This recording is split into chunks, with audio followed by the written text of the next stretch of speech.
சிவார்ப்பணம். வணக்கம் ஃப்ரெண்ட்ஸ். நம்ம இப்போ என்ன பார்க்க போகிறோம் அப்படின்னா, நம்ம நவகிரகங்களோட வரலாறு பார்த்துட்டு இருக்கிறோம். சூரிய பகவான், சந்திர பகவான், செவ்வாய் பகவான், புதன் பகவான், குரு பகவான், சுக்கிர பகவான் 6 கிரகங்களோட புராணங்கள் பார்த்தாச்சு. 7வது கிரகமான நம்ம சனீஸ்வர பகவானோட புராணங்கள் பார்க்க போகிறோம். பார்க்கலாங்களா ஃப்ரெண்ட்ஸ்? நம்ம சனீஸ்வர பகவான் நவகிரகங்களே ஈஸ்வரன் பட்டம் பெற்றவர். அவரோட அப்பா அம்மா பேர் வந்து சூரிய பகவான், சாயாதேவி, மனைவி மாந்தாதேவி, நீலாவதி, குழந்தைகள் மாந்தன் அப்படிங்கிற குளிகன். அந்த குளிக டைம் வந்து காலண்டரில் பார்த்துருப்பீங்க, தெரியும். அதோட சிறப்பு என்னன்னா, அந்த குளிகை டைமில் நம்ம எந்த ஒரு நல்ல காரியங்கள் எது செஞ்சாலும் பெருக்கத்தை கொடுக்கும். அதில் ஒன்று இறந்துவிங்க உடலாக அன்னைக்கு எடுக்கக்கூடாது அந்த குளிகை டைமில். காரணம், எப்படி அது பெருக்கத்தை கொடுக்கறதுனால இறந்தவங்களை எடுத்தா அப்புறம் மறுபடியும் அந்த வீட்டில் இன்னொரு சாவு உழுவும், அது பெருக்கத்தை தானே கொடுக்கும் அப்படிங்கிறத. அப்படிதான் இல்லையா? அதனால தான் அந்த குளிகை டைமில் இறந்தவங்க உடலை யாரும் எடுக்க மாட்டாங்க. அதனால அது மாதிரி ஃபாலோ பண்ணுவாங்க. அதுதான் குளிகை தான். நம்ம சனீஸ்வர பகவானோட மகன். சகோதர சகோதரிகள் வந்து தபதி, சாவர்ணி மனு, யமுனை யமன், சந்தியா தேவி அப்படிங்கிறவங்க யாருன்னா சூரிய பகவானோட முதல் மனைவி. அவங்களோட அவங்களோட நிழல் கிரகம் தான் நம்ம சனீஸ்வர பகவானோட அன்னை. சரிங்களா ஃப்ரெண்ட்ஸ்? அவர் ஏன் இப்போ எப்படி பிறந்தாரு அப்படின்னு அதை நம்ம ஃபஸ்ட்டு பார்த்துடலாம். சந்தியா தேவி சூரியனோட மனைவியாக இருக்காங்க. அவங்களுக்கு குழந்தைகள் இருக்குது. அவங்கனால சூரியனோட வெப்பத்தை தாங்க முடியல. அவங்களுக்கு பவர் குறைஞ்சிக்கிட்டே போயிடுது. அவங்க தவம் செய்ய போகணும்னு நினைக்கிறாங்க. அப்போ நம்ம அவங்கள மாதிரி ஒரு உருவத்தை உருவாக்கி, நிழல் கிரகத்தை உருவாக்கி, அதுக்கு சாயாதேவின்னு பேரை வச்சு சூரிய பகவானுக்கு மனைவியாக விட்டுட்டு போகிறாங்க. ஏன்னா அவங்க சூரிய பகவான்கிட்ட சொல்கிறதுக்கு அவங்களுக்கு பயம். அதனால சாயாதேவியை உருவாக்கிடுறாங்க. அந்த சாயாதேவி சூரியன் கூட குடும்பம் நடத்தி வாழ்கிறாங்க. அப்போ நம்ம சனீஸ்வர பகவான் அவங்களுக்கு பிறக்கிறாங்க. அவங்க நிழல் கிரகம் அப்படிங்கிறதுனால சனீஸ்வர பகவானும் அதே மாதிரி நிழலாட கருப்பு நிறத்தில் பிறக்கிறாங்க. சூரியன் பகவான் தகதகதவன் ஜொலிச்சுக்கிட்டு இருக்கிறதுனால அவரோட மகன் வந்து கருமை நிறத்தில் ஒரு மாதிரி அகோரமாக இருக்கிற மாதிரி அவருக்கு தெரியுது. அதனால அவருக்கு சனீஸ்வர பகவானை பிடிக்காத போகுது. இன்னொரு ரீசன் என்னன்னா, கரெக்டாக சூரிய பகவான் ஃபஸ்ட்டு குழந்தைய பார்க்குற டைமு அன்னைக்கு கிரகண டைமாக இருக்குது. சனீஸ்வர பகவான் அவங்க அப்பாவை பார்க்கும்போது கிரகண டைமாக இருக்குது. அவர் சூரிய பகவான் சனீஸ்வர பகவான் பார்க்கும்போது இப்படி நிறம் கம்மியாக இப்படி இருக்கிறதுனால, இது என் மகனே இல்லை, என்ன என் மகன்னா எப்படி இருக்கணும், தகன்னு இருக்கணும் அப்படின்னு சொல்லி அவங்க அன்னைய அவரோட மனைவி சாயாதேவியை திட்டும்போது சனீஸ்வர பகவானுக்கு தன் அன்னையை திட்டுறதை பார்த்து கோபம் வந்து அப்படி ஒரு பார்வை, அந்த சனி பார்வையை பார்ப்பாரு சூரிய பகவானை. அப்போ அந்த பார்வையில் சூரிய பகவானோட ஒரு கையை எரிஞ்சு போயிடும். அப்படியே சூரிய பகவானுக்கு வெறுப்பாயிரும். ஒரு மகனால நமக்கு இவ்வளோ இடைஞ்சலா அப்படின்னு சொல்லிட்டு அதுலேருந்து சனீஸ்வர பகவானை வெறுக்க ஆரம்பிப்பாரு. இந்த சனீஸ்வர பகவான் வயிற்றுல இருக்கும்போதே சாயாதேவி சிவபெருமானை ரொம்ப தவம் செஞ்சு ரொம்ப எல்லாரும் சாமி கும்பிட்டு சிவ பூஜை செஞ்சதுனால சனீஸ்வர பகவானுக்கும் சிவன்னா அப்படி உயிர். அவர் சிவ சிந்தையிலேயே இருப்பார். அதனால அப்பாவை ரொம்ப அப்பாவை இவருக்கும் பிடிக்காத போயிடுது. அப்பாவுக்கும் அவனோட தம்பி யமனுக்கும் சனீஸ்வர பகவானை பிடிக்காது. அதனால அவர் வந்து நினைக்கிறாரு, இவங்க அப்பாவை தம்பி கூட உயர்ந்த இடத்துக்கு நம்ம போகணும் அப்படின்னு சொல்லிட்டு சிவபெருமான் மேலே தவம் செய்கிறாரு. சிவபெருமான் அவரோட தவத்தை மெச்சி வந்து ஆசீர்வாதம் வழங்கி என்ன வரன்னு கேட்குறாரு. எனக்கு அப்பாவோட தம்பி கூட நல்ல அல்லாத கூட என்னோட பார்வையை பார்த்து எல்லாரும் பயப்படுற மாதிரி எனக்கு பவர் கொடுக்கணும், உங்களுக்கு அடுத்த இடத்த கொடுக்கணும்னு கேட்குறாரு சனீஸ்வர பகவான். சிவபெருமான் அதற்கு ஆசீர்வாதம் பண்ணி அவர் 7வது இடமா நவகிரகத்தில் 7வது இடமாகவும் கொடுத்து அந்த பார்வையை கொடுக்குறாரு. ஈஸ்வரன் பட்டமும் கொடுக்குறாரு. அவருக்கு ஒரு பவர் கொடுக்குறாரு. என்ன இதுனா, தாய் பிள்ளை சொந்த பந்தம் ஊர் உலகம் பெரியவங்க எந்த இதுவும் கிடையாது. தவறு செஞ்சவங்களை தண்டிக்கிறதுக்கு அந்த நீதிமானா அவரை உருவாக்குறாரு நம்ம சிவபெருமானை. அவ்வளோ பவர்ஃபுல்லாக சனீஸ்வர பகவான் தவம் செஞ்சு வரம் வாங்கிட்டு வந்து பெருமையாக இருக்கிறாரு. அப்போ சூரிய பகவான் சிவபெருமான்கிட்ட ஏன் சனீஸ்வர பகவான் இப்படி ரொம்ப தண்டனை கொடுக்குறாரு அப்படின்னு சொல்லி கேட்கும்போது சிவபெருமான் அவரோட அவதாரத்தான அர்த்தத்தை சொல்ற போது சூரிய பகவானுக்கு சனீஸ்வர பகவான மகனை ரொம்ப பிடிக்க ஆரம்பிச்சிருது. அதிலிருந்து அவர் சனீஸ்வர பகவான் கூட ரொம்ப பாசமா இருக்கிறாரு. இப்படிதான் அப்பா மகன் உறவு இருந்துச்சு ஃப்ரெண்ட்ஸ். அப்புறம் சனியோட பார்வை ஏன் அண்ணா அவருக்கு தலை பார்வை கீழே இருக்கும், அண்ணாந்து பார்த்தா அவங்க பார்க்குறவங்க அழிஞ்சிருவாங்க, சுட்டெரிச்சிருவோம் அப்படிங்கிறதுக்கு என்ன ரீசன் அப்படின்னு சொல்லிட்டு இருக்கும்போது நம்ம சனீஸ்வர பகவானுக்கு சூரிய பகவான் மேரேஜ் பண்ணி வைக்கிறாரு. அவங்க மனைவி தான் நம்ம சொன்னோம் இல்லையா, மாந்தாதேவி. அவங்க மாந்தாதேவி குழந்தை வேணும்னு விரும்புகிறாங்க. ஆனால் சனீஸ்வர பகவான் சிவபெருமான் சிந்தனையிலேயே அவர் தியானத்திலேயே இருக்கிறதுனால அவருக்கு அந்த குடும்ப வாழ்வில் பற்றே இல்லாத போகுது. ஆனால் அவங்க மறுபடியும் எனக்கு குழந்தை வேணும்னு வந்து கேட்குறாங்க. அப்போ சனீஸ்வர பகவான் வந்து வேணுனே கண்ணை திறந்து பார்க்கலன்னு அவங்க தவறாக நினச்சி, நீங்கள் நான் கூப்பிட்டு எனக்கு அண்ணாந்து கூட பார்க்காதனால உங்கள் பார்வை என்னைக்கு கீழேயே இருக்கணும், நீங்கள் அப்படி யாரையாச்சும் அண்ணாந்து பார்வை பார்த்தீங்கன்னா அவங்க சுட்டெரிஞ்சிருவாங்க, அவங்களுக்கு அந்த தோஷம் பிடிச்சிரும், அவங்க அழிஞ்சிருவாங்க அப்படின்னு ஒரு வரத்தை கொடுத்து அந்த அம்மா சாபம் கொடுத்துருது. அதனால தான் நம்ம சனீஸ்வர பகவான் பார்வை கீழே தான் இருக்கும். அவர் பார்வை யாரப்படுதோ அவங்களுக்கு வந்து சனி பார்வை பிடிச்சிருச்சுன்னு அர்த்தம். அதனால தான் நம்ம கோயிலுக்கு போனால், நவகிரக சன்னதிக்கு போனால் எப்படியும் சனி பகவானை சாய்வா நின்று கும்பிடு அப்படின்னு சொல்லிட்டு பழமொழி இருக்கு இல்லையா ஃப்ரெண்ட்ஸ், அதுக்கு தான் காரணம். அப்புறம் அவங்களுக்கு வந்து அந்த தவறு புரிஞ்சிருது, அவர் சனீஸ்வர பகவான் வந்து உண்மையாவே தியானத்தில் இருக்காங்க அப்படின்னு சொல்லிட்டு. அப்புறம் சிவபெருமான்கிட்ட போய் மன்னிப்பு கேட்டு அந்த சாபத்தை நிவர்த்தனை பண்ணணும்னு சொல்லிட்டு கேட்குறாங்க. அப்போ நம்ம சிவபெருமான் அவங்களுக்கு சாப மோஷனம் கொடுக்குறாங்க. நம்ம திருநள்ளாறு வந்து நலத்தீர்த்தத்தில் குளிச்சு சிவபெருமானை வழிபாடு பண்ணி சனீஸ்வர பகவானை துதிச்சா அந்த சாபம் தீந்துரும் அப்படின்னு சொல்லிட்டு. அதனால தான் திருநள்ளாறு சனீஸ்வரர் கோயில் அவ்வளோ சிறப்பு மிக்கது. நாம் சனீஸ்வரோட பார்வையை பற்றி பார்த்துட்டோம் ஃப்ரெண்ட்ஸ். சனி பகவானோட பெயர்கள் எல்லாம் என்னென்னு பார்க்கலாங்களா? நம்ம சனிதேவன், சனீஸ்வரன், மந்தாகரன், மந்தமானவன், சாயாபுத்திரன், சாயாவின் மகன், நீதிமான், கர்மகாரகன், சனைசரன் அப்படின்னு சொல்லிட்டு பேர் இருக்கு.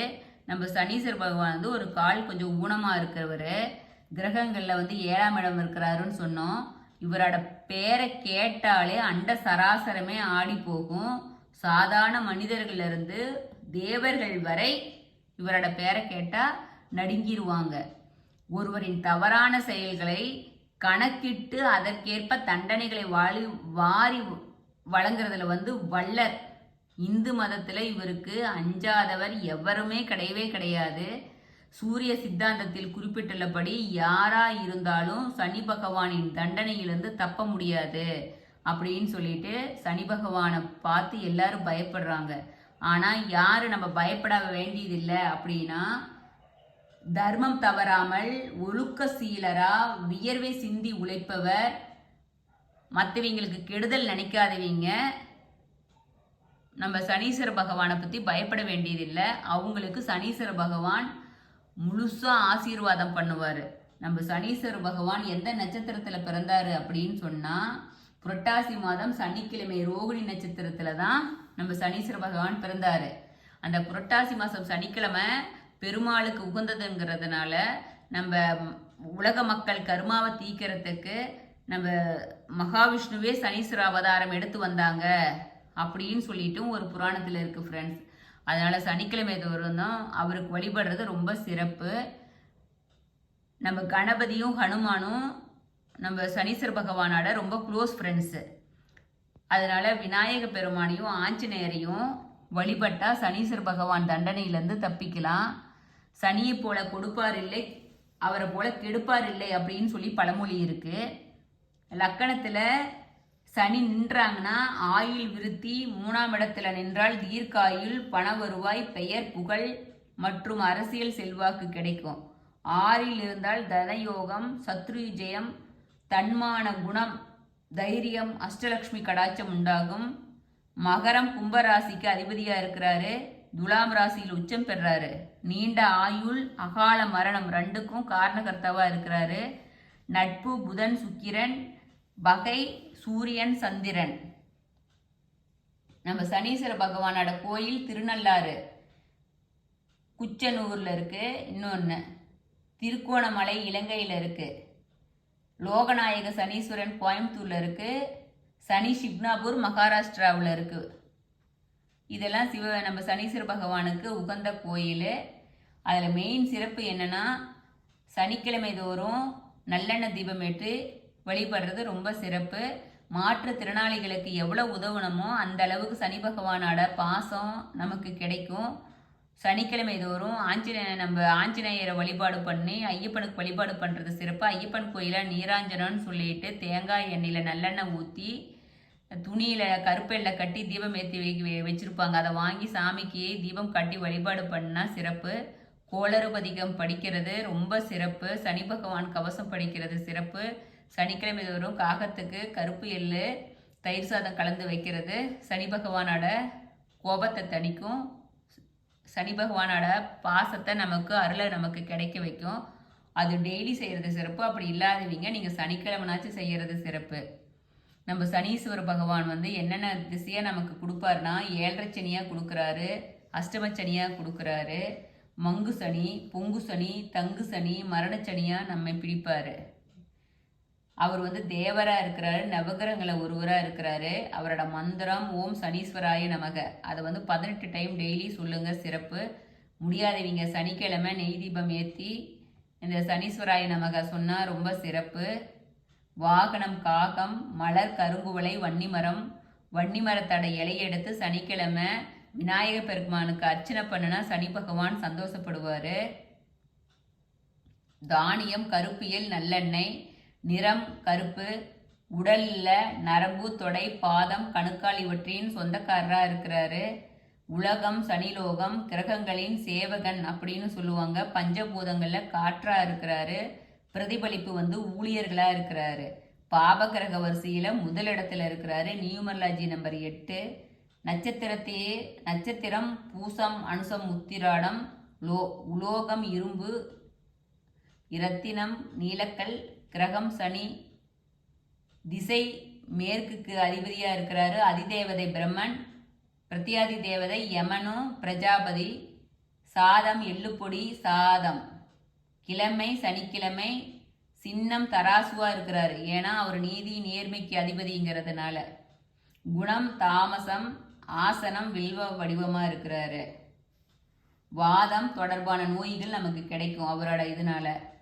அவரோட கிரக ஸ்துதி என்னன்னா, நீலாஞ்சனா சமபாஷம் ரவிபுத்திரம் யமாக்ரஜம் சாயமாத்தாண்ட சம்பூதம் தம் நமாமி சனைஸ்வரம். காயத்ரி மந்திரம் காகத்வஜாய வித்மக கக்கஹஸ்தாய தீமிகி தன்னோ மந்த பிரசோதயாத் அப்படின்னு இருக்கு. இதில் இன்னும் ஒன்று சிறப்பு. சனீஸ்வர பகவான் யாரையும் பிடிக்கணும்னு நினச்சிட்டாருன்னா பிடிச்சே தீருவார். அதுக்கு ஒரு உதாரணம் நம்ம சிவபெருமான் கதையை சொல்லிடுறேன் ஃப்ரெண்ட்ஸ். சிவபெருமானுக்கு சிவபெருமானை அவர் பிடிக்கிற காலம் வருது. சிவபெருமான்கிட்ட போய் சொல்கிறாரு, நான் உங்களை பிடிக்க போகிறோம் அப்படின்னு. சிவபெருமான் அவரோட பிடியிலேருந்து தப்பிக்கிறதுக்கு 7 கடலை தாண்டி 7 அண்டத்தை தாண்டி போய் ஒளிஞ்சுக்கிறாரு. அதனால சனீஸ்வர பகவான் அவரை பிடிக்க முடியலன்னு நினைக்கிறாரு. அந்த காலம் முடிஞ்சு வெளியில் வரும்போது, நீ என்னை பிடிப்பேன்னு சொன்னியே, நீ எப்படி என்னை பிடிக்க முடிஞ்சதுன்னு கேட்குறாரு. அப்போ நம்ம சனீஸ்வர பகவான் சொல்கிறாரு, நான் உங்களை பிடிச்சதுனால தான் நீங்கள் இப்படி போய் பக்தர்கள் அத்தனை பூஜை அபிஷேகம் பண்ணுவாங்க, நீங்கள் அன்னையை விட்டு பிரிஞ்சு இருந்தீங்க அப்படின்னு சொல்லும்போது அப்போதான் சிவபெருமானுக்கு தெரியும், அது உண்மை புரிஞ்சு, ஆமாம் சனீஸ்வர பகவான் நினச்சிட்டாருன்னா யாரையும் இருந்தாலும் பிடிப்பாரு அப்படின்னு சொல்லிட்டு. அதனால அவர் அந்த கிரக நேரம் டைம் வந்துச்சுன்னா எப்படியாப்பட்டவங்களும் எவ்வளோ பெரிய ஆள் சிவபெருமானையே பிடிக்கிறாருங்கும் போது நாமெல்லாம் எந்த மூளை ஃப்ரெண்ட்ஸ். அது மாதிரி அவர் பிடிக்காத மனிதர்களே கிடையாது. அவர் பிடிக்காத 2 ஆள் யாருன்னா நம்ம கணபதி, நம்ம ஆஞ்சநேயர் 2 பேர்த்த மட்டும்தான் அவர் நம்ம சனீஸ்வர பகவான் பிடிக்கல, அஷ்டமச்சனியாவோ 7.5 சனியாவோ. அதனால தான் அவங்கள வழிபட சொல்லி நம்ம சொல்கிறது. ஐயப்பனையும் சிறப்பு வழிபடுறது. அதனால இவ்வளோ சிறப்பு மிக்க நம்ம சனீஸ்வர பகவானோட கதையை பார்க்குறோம். ஆனால் சனீஸ்வர பகவான் அவ்வளோ ஒரு அன்பானவர், பாசமானவர், தாய்ப்பாசம் மிக்கவர். யாரெல்லாம் தாய் மேலே பாசம் வச்சு தாய்க்கு பணிவிடை செய்கிறீங்களோ அவங்களுக்கு சனீஸ்வர பகவானுக்கு அவ்வளோ பிடிக்கும். அவர் பாசக்காரர். ரெண்டாவது அவ்வளோ நேர்மையானவர். நீங்கள் நாக்கில் உண்மையை வச்சு நேர்மையாக வாழ்ந்தீங்கன்னா சனீஸ்வர பகவான் சனி திசை நடந்தாலும் நமக்கு நல்லது மட்டும்தான் பண்ணுவார். அந்த சனி திசை நடக்கும்போது 7.5 சனியும் அஷ்டமச்சனியும் எந்த சனி திசை நடந்தாலும் நீங்கள் உடல் உழைப்பால் வேர்வை சந்தி வேலை செஞ்சீங்கன்னா சனீஸ்வர பகவான் நீங்கள் ரொம்ப வேலை செய்கிறத நினச்சி பெருமைப்பட்டு சந்தோஷப்பட்டு உங்களை டிஸ்டர்ப் பண்ண மாட்டாங்க. அதனால் முடிஞ்ச அளவுக்கு சனீஸ்வர பகவானோட பாசத்தை கிடைக்க நம்ம பாடுபடுவோம். நம்ம நேர்மையாக இருப்போம். நேர்மையாக இருந்தால் இந்த கர்மா வினைகள்லேருந்து தப்பிச்சு வெளியில் வரலாம். நம்ம சனீஸ்வர பகவானோட அருள் கிடைக்கும். சிவபெருமானோட அருள் கிடைக்கும். Okay, thank you friends. இப்போ சனி பகவானோட புராணங்கள் பார்த்தோம். அடுத்த புராணத்தில் ராகு கேது தான் அடுத்தது இருக்காங்க. நம்ம அவங்களது பார்க்கலாம். Okay, thank you friends. சிவார்ப்பணம்.